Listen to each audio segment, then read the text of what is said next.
আসসালামু আলাইকুম। কবরস্থানের বাহিরে লেখা ছিল, শেষ মঞ্জিল তো তোমার এটাই।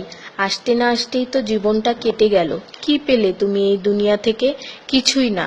দেখতে দেখতে সবাই তোমাকে ছেড়ে চলে গেল। কবরের ডাক।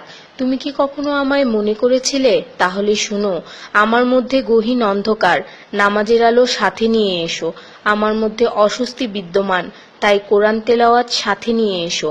আমার মধ্যে আছে বিষাক্ত পোকামাকড়, সাপ বিচ্ছু, তাই সাথে করে রাসূল সাল্লাল্লাহু ও আহলে বাইতের প্রেম নিয়ে এসো। আমার মধ্যে আছে আগুন, তাই খোদাভীতির শীতল পানি নিয়ে এসো। মেসেজটি নিজের মোবাইলে সংরক্ষিত কন্টাক্টে সব মুসলিম ভাই বোনদের সেন্ড করুন। কে জানে, হয়তো কেউ আমল করাতে আপনারও গুনাহ মাফ হয়ে যেতে পারে। ঈমানের পর যার নামাজ উত্তম তার জীবন উত্তম, যার জীবন উত্তম তার মৃত্যু উত্তম, যার মৃত্যু উত্তম তার কবর উত্তম, যার কবর উত্তম তার আখিরাত উত্তম, যার আখিরাত উত্তম তার জন্য জান্নাত নিশ্চিত। সো ডোন্ট মিস নামাজ। সোয়াবের জন্য হলেও অন্ততপক্ষে একজন বন্ধুকে তো অবশ্যই এই মেসেজটি সেন্ড করুন। আল্লাহ আমাদের উপর সন্তুষ্ট হন, আমিন। 5 জায়গায় হাসাহাসি করা সাধারণ গুনার চেয়ে 25 গুণ অন্যায়। 1. কবরস্থানে, 2. জানাজার পিছনে, 3. কোনো মজলিসে, 4. কোরআন তেলাওয়াতের সময়, 5. মসজিদে। শুধু একবার কাউকে পাঠান, অনেক মানুষ এসব গুনাহ করা থেকে বেঁচে যাবে। একা আছেন, আল্লাহকে স্মরণ করুন। কষ্টে আছেন, মোহাম্মদ ও আলে মুহাম্মদের উপর দরুদ পড়ুন। মন খারাপ থাকলে ইয়া হাইয়ু ইয়া কাইয়ুমও পড়ুন। টেনশনে থাকলে ইয়া রাহিমও পড়ুন। ফ্রি থাকলে মেসেজটি ফরওয়ার্ড করুন। হে আল্লাহ, আমার উপর এবং তোমার নবীর উম্মতের সকল সদস্যদের উপর তোমার রহমত বর্ষণ করো, আমিন। তথ্য: আপনি কি জানেন পবিত্র কোরআন শুনলে ক্যান্সার হয় না? আর যদি ক্যান্সার সেল শরীরে থেকেও থাকে তাহলে তাও মারা যায়। দীর্ঘ সময় ধরে আল্লাহকে সেজদা দিলে জ্ঞান ও বুদ্ধিশক্তি বাড়ে। মাথা ব্যথার সমস্যা হয় না, চুল পড়া দূর হয়ে যায়।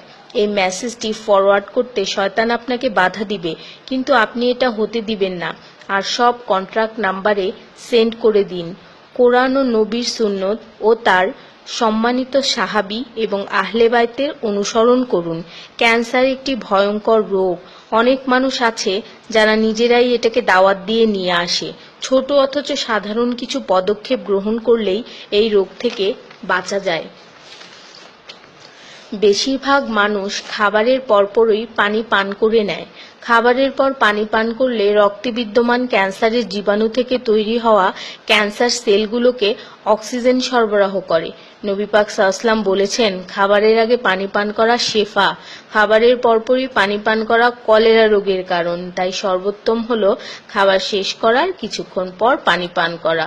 তিনি আরো বলেছেন, 1 চিমটি লবণ খেয়ে খাবার শুরু করো আর 1 চিমটি লবণ দিয়ে খাবার শেষ করো। এ কথাগুলো তাদেরকেও জানিয়ে দিন যারা আপনার কাছে জীবনের চেয়েও প্রিয়। যদি কোনো ব্যক্তি ঘুমানোর সময় 21 বার বিসমিল্লাহির রহমানির রহিম পড়ে, আল্লাহ তখন ফেরেশতাদেরকে হুকুম দেন এই ব্যক্তির প্রতিটি নিঃশ্বাসের বদলে নেকি লেখা হোক। আপনার মোবাইলে যত নাম্বার সেভ করা আছে তাদের সবাইকে এটা ফরওয়ার্ড করুন, আর তখন দেখবেন কত মানুষ আপনার কারণে বিসমিল্লাহ পড়ছে। শেফা আর শেফা। রোজ একটা করে আপেল, নো ডক্টর। রোজ 4টা বাদাম, নো ক্যান্সার। রোজ একটা লেবু, নো ফ্যাট। রোজ 1 glass milk, no bones problem. রোজ 12 গ্লাস পানি, নো স্কিন প্রবলেম। রোজ 4টা খেজুর, নো উইকনেস। রোজ 5 ওয়াক্ত নামাজ, নো টেনশন। রোজ কোরআন অর্থসহ তেলাওয়াত, happy and happy. So don't stop forward please. স্কিনের জন্য অজুর পানি, হার্টের জন্য কোরআন তেলাওয়াত, স্বাস্থ্যের জন্য নামাজ, আর খুশি থাকার জন্য আল্লাহর জিকির করুন। জেনে রাখবেন, ভালো কথা প্রচার করা সৎকার সমতুল্য, সাথে 30 লাখ নেকি